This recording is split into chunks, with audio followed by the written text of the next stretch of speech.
Hey everyone, in today's video I am going to show you how easy it is to dip your cookies in glaze icing. Right out of the mixer, this is probably what your icing is going to look like. Honestly, I wouldn't make it a lot thinner than this. This is usually what my icing looks like. It's got this plop consistency. But now we have to thin it down, and for that you're going to just use some regular water. And with this consistency you're going to need quite a bit of water, and this is why you see me just pouring in some water rather than using a spray bottle or like dripping it in, because I know what my icing's supposed to look like, so I know approximately how much water it needs right away. But the key is to mix it in thoroughly. Now my icing has been sitting in the fridge for quite a while. I think since the last time I uploaded a video, quite frankly, so it's been a couple of months. And as long as your icing is covered up really well and in the fridge, you can keep it for a long time. So it had a little bit of lumps, and so it took me quite a while to get the water incorporated, but now we have this beautiful flowing icing. There is no more plopping of the icing back into the bowl, and this is exactly what it needs to look like. It's a perfect flow. So now I am transferring some of my icing into a smaller bowl because I want to add some food color to it to make a gradient of 3 different blues. I'm using the Sugar Art food powders, food color powders, but you can just use whatever you have on hand. Of course, depending on how much you have in your bowl, you need more or less of your food color. Now, a word of caution here: when you use those powdered food colors, they don't like to mix in very well unless you add some water. And I'll show you in a little bit here what it looks like. You get these flecks of undissolved food colors, which if you don't mix them in properly can then end up in your final product. So you either add a little bit more water to it to reconstitute that food color, or you have to just mix it in really well.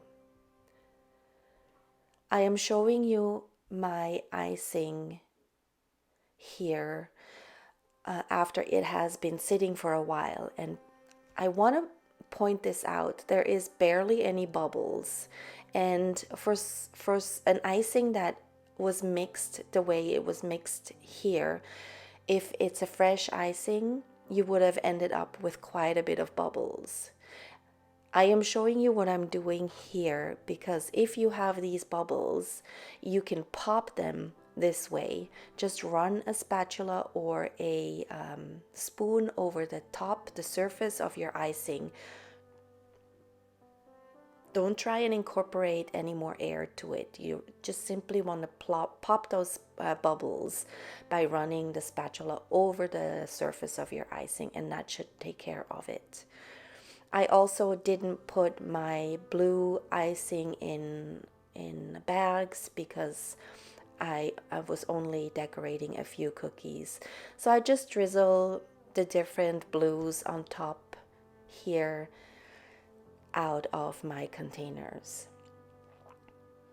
Of course, with any icing, if you don't use it for a while, please cover it up tightly so it doesn't dry out on the top surface.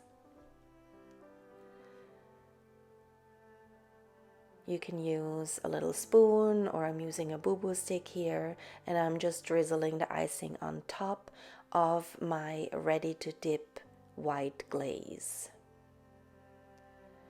And it doesn't have to look pretty, it just needs to get some color on the surface.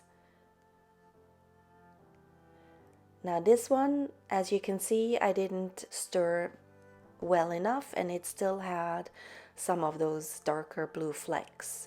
Now because I'm only using a little bit of this icing and it's gonna get drizzled on the top like that, I'm not too concerned about it. If I were to use this color just by itself, I would probably make sure that those flecks are completely incorporated. I was feeling lazy, and so I didn't want to spend too much time on that. All right, so now that you have your colored icing on top of the white, you can go ahead and mix it in just a little bit. You don't want to muddy it up. You just want to give it a little bit of some variation. And now we're ready to dip.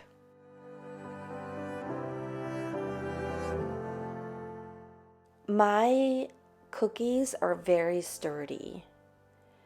The bigger they get, if you have a very delicate cookie, this technique is probably not going to work for you. I roll out my cookies 3/8 of an inch, and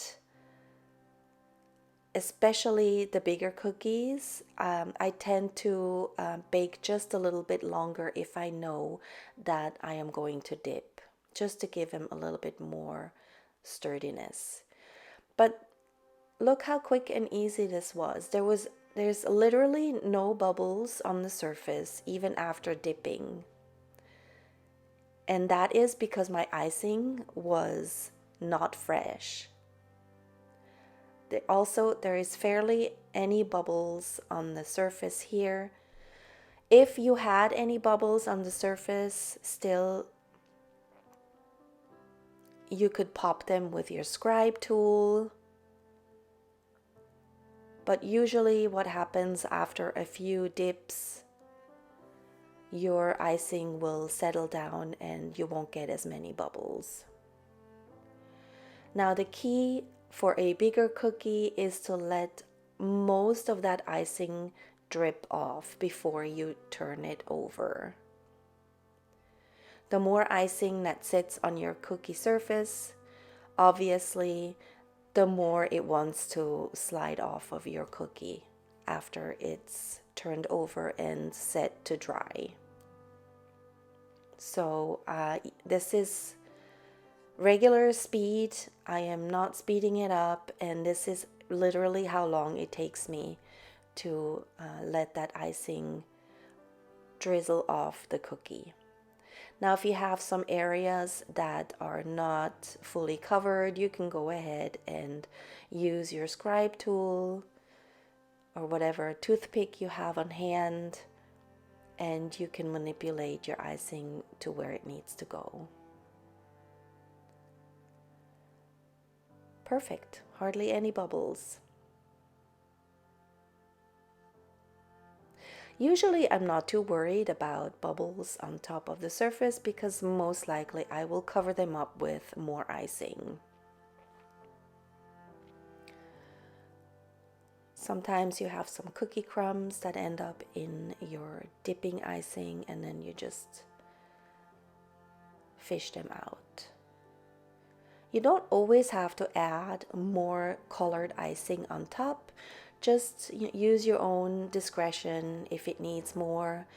More colored icing is not always better, especially when you have more contrasting colors.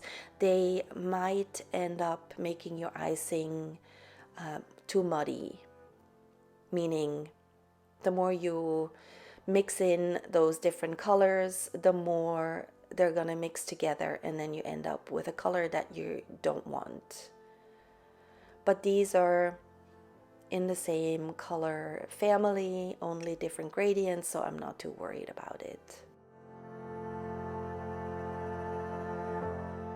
What you end up seeing on the surface of your cookie after you've dipped it is not what you see in your bowl, because we're dipping the cookie.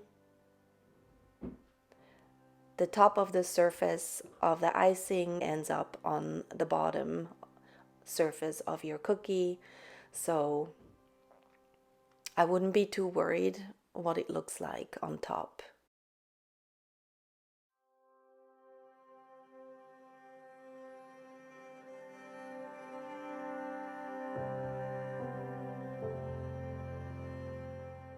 Sometimes, if I'm too impatient, I will scrape it on the side of the bowl, but just bear in mind that this will give you a different result of marbleization on top. So if you're okay with that, by all means, scrape it on the side of your bowl. Now, I actually ended up re-dipping this cookie, which I will show you a little bit later on, because it had too much icing on top, and I also didn't like the marbling that it had. So I ended up scraping it, and I will show you that in a little bit. So I wasn't too happy with that outcome, but it's really easy to scrape the icing off and restart. Not a big deal. Here I'm dipping a few smaller ones again. I'm just repeating the steps and showing them to you so that you can see what it looks like. Obviously, smaller cookies are dipped a lot faster. You could also keep marbling your surface icing here on top of the cookie. That works too, if you're not happy with what it looked like. So whenever I feel like the color is not showing so much anymore, I add a little bit more. And I actually ended up using just the two darker shades because the lighter one didn't give me as much contrast.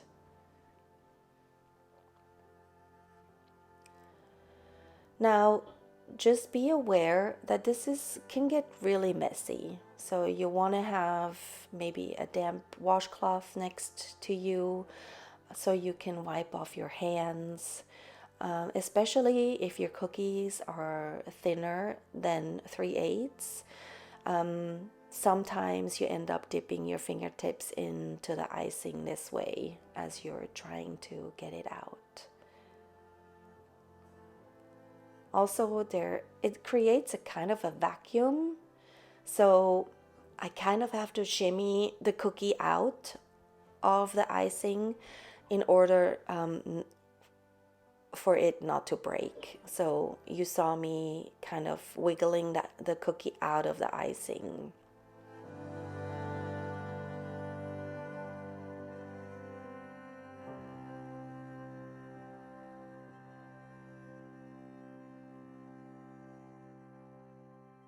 This process would probably be a little bit faster had the icing been a little bit thinner, but then you also run into the problem of it sliding off of your cookie a little bit more. So just keep that in mind. I'm speeding up the process here a little bit, but this is a part where I am scraping the icing off the side of the bowl, and I just wanted to show you what the end result looks like when you do that. It works, but if you had different colors that are a little bit more contrasting, maybe you would see the scraping parts a little bit more. You can kind of see it here.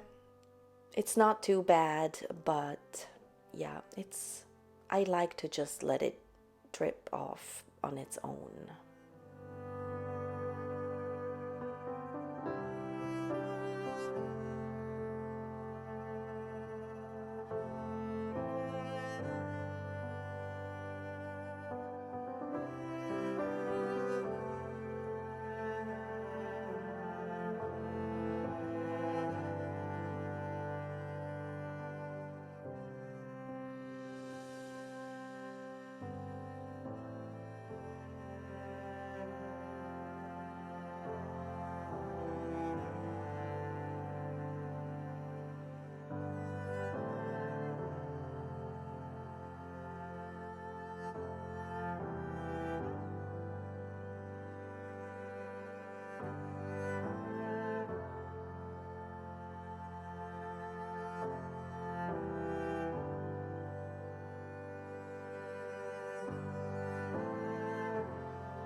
Here I'm showing you what to do when you want to scrape your icing off. You don't need to use a spatula.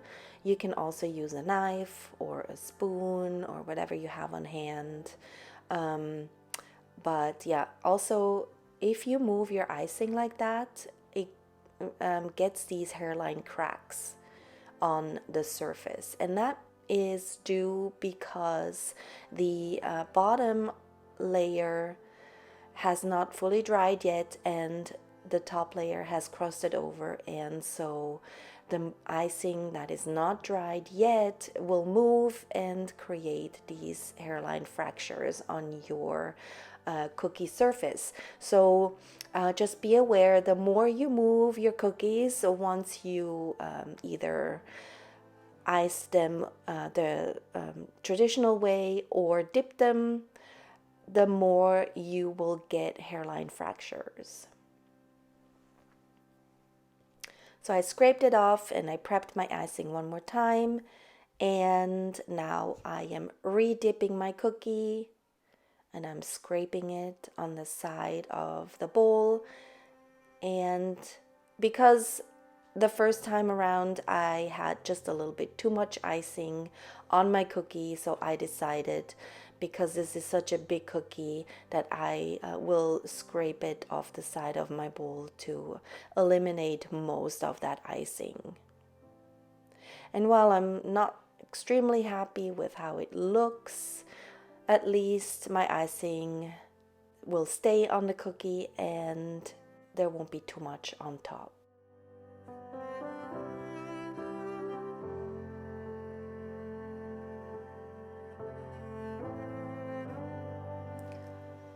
Next, we're gonna make some modified glaze. When you start making modified glaze, you want to make sure that your icing is very thick to start with. Mine was sitting in the container for a while, so I decided to add a little bit of water to it, but not a lot. Like, you really just want a drop or two of water, because what happens once you add your fat, it will thin out your icing. So if you need to thin down your icing a little bit, do it before you add the fat, because as we all know, fat and water repel and they don't like each other. So it's best to thin out your icing with water before you add the fat into it. And because I didn't have any more regular glaze, I added a little bit more butter to it to thin it down a little bit more. If you need to add something to thin it down after you've put in your fat, you can add a little bit more of that fat, or you can add some regular glaze to it to thin it down. Or you can make your regular glaze very runny and then add that to the modified glaze. I just found that if you add water to modified glaze, it just never turns out right. But here I am showing you what my consistency looks like.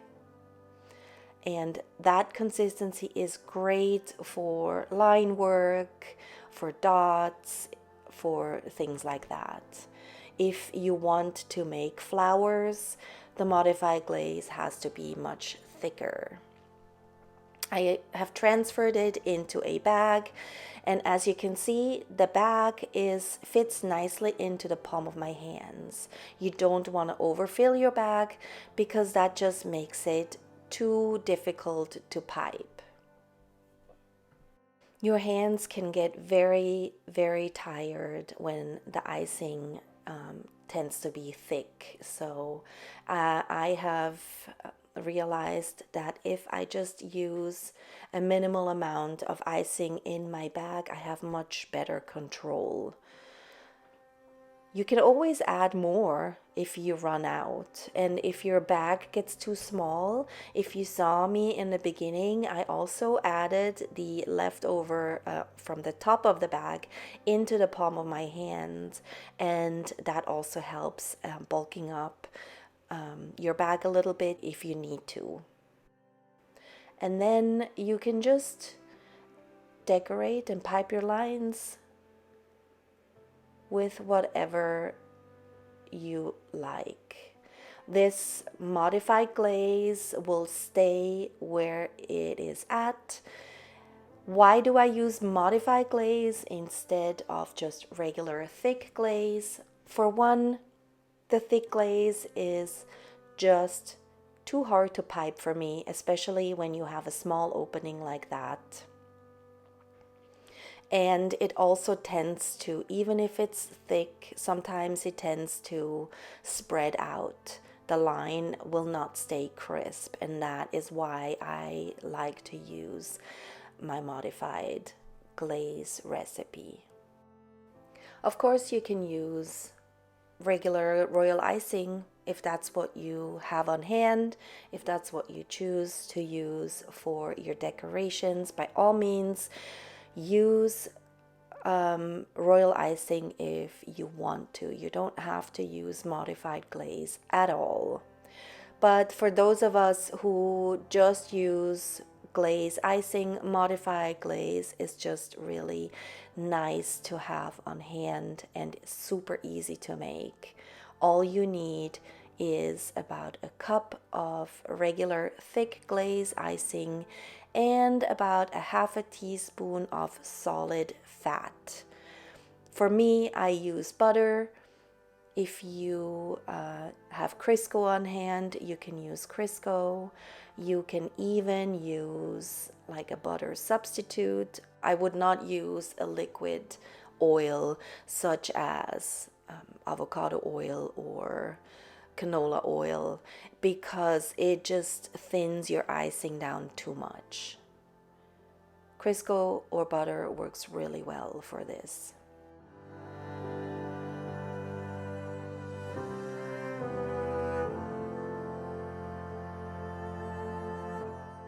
But that's enough of me babbling here. I'm gonna let you watch the rest of this video without any commentary. Everything I've used, I have listed in the description box down below, and I'm also leaving my glaze icing video link down there, and I will link it at the end of this video so you can just go ahead and watch that if you like. I really hope this was helpful. I know it sometimes is a little bit scary when we try something new, but I really encourage you to give it a go. Thank you so much for spending your time with me here today. You are valued. Don't you ever forget it. And I will see you in the next video.